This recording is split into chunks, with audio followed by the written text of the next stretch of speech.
A calm voice in a time of crisis.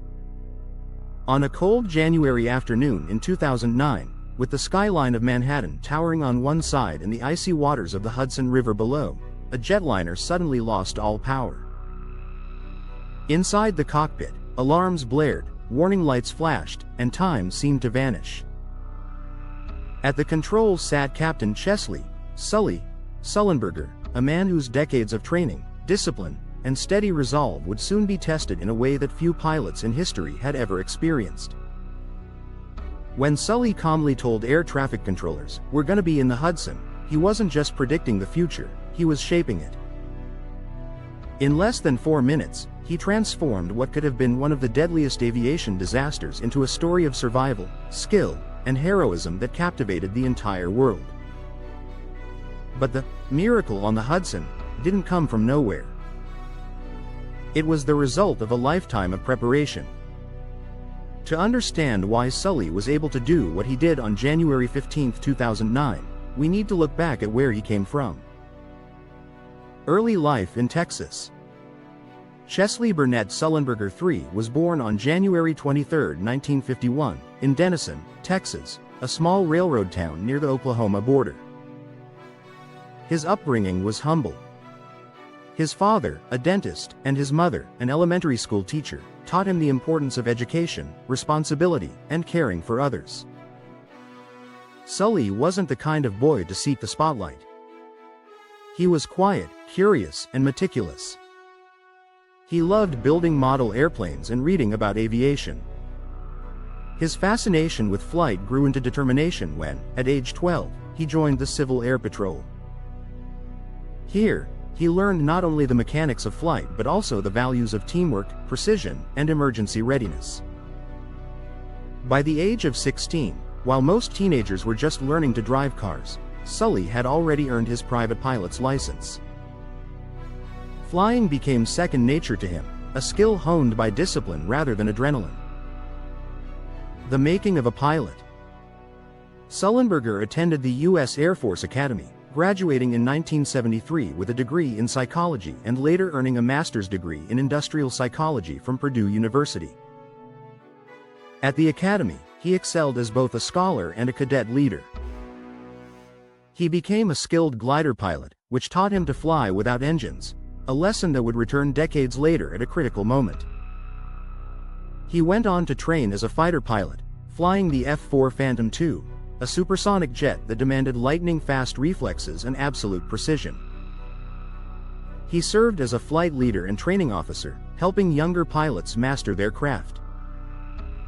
After fulfilling his Air Force duty, Sully transitioned to commercial aviation, joining U.S. Airways in 1980.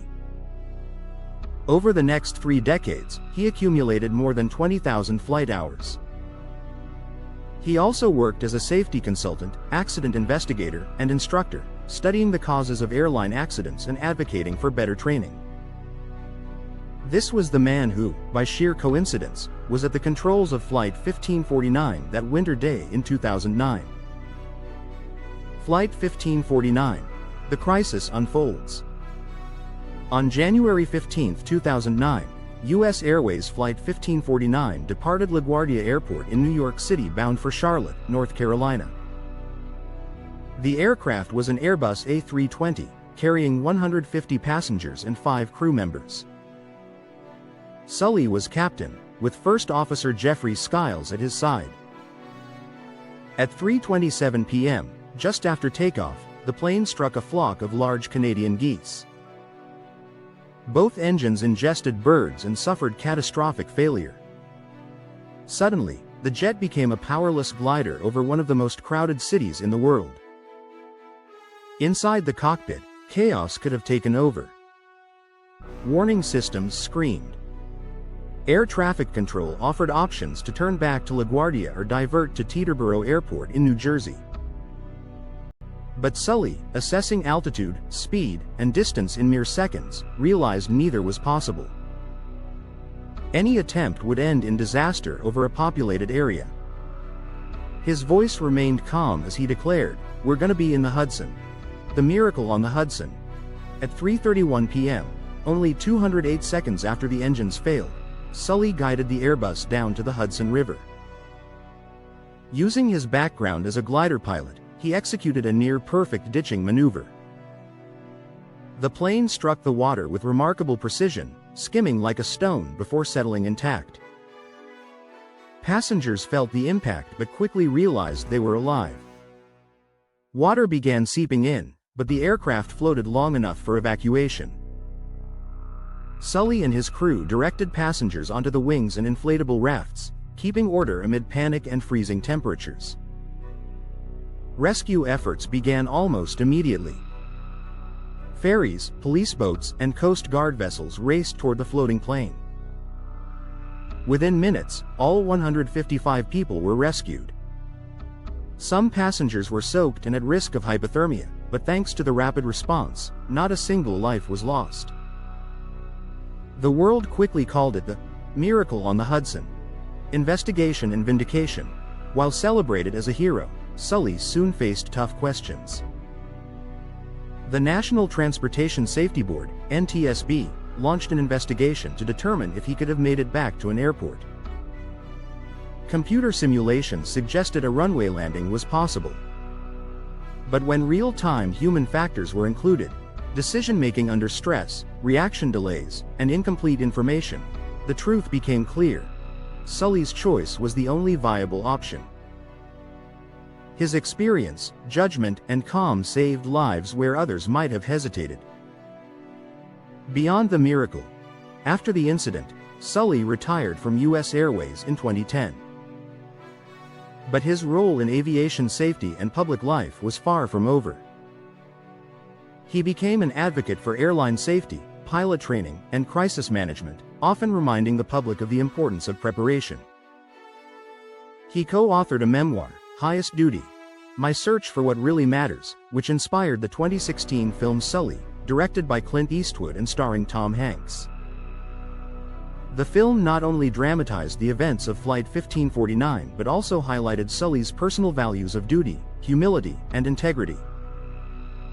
In 2021, President Joe Biden appointed him as the U.S. ambassador to the International Civil Aviation Organization, ICAO, where he continued to work on global aviation safety standards.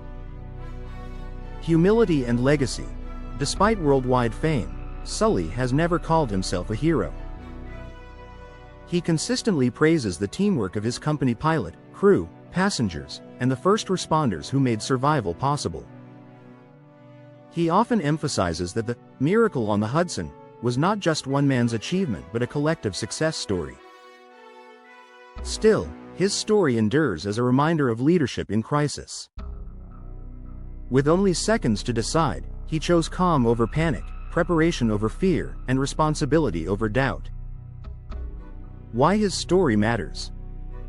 Sully, Sullenberger's life shows us that heroes are not born in moments of glory. They are made in the quiet years of preparation, discipline, and dedication. The world remembers him for 4 minutes in January 2009, but those 4 minutes were built on a lifetime of choices. His story teaches us that while we cannot predict when life will test us, we can prepare ourselves to rise to the occasion. Or as Sully himself put it, one way of looking at this might be that for 42 years, I've been making small, regular deposits in this bank of experience, education, and training. On January 15th, the balance was sufficient so that I could make a very large withdrawal. Thanks for watching. Please consider subscribing to the channel and see you soon.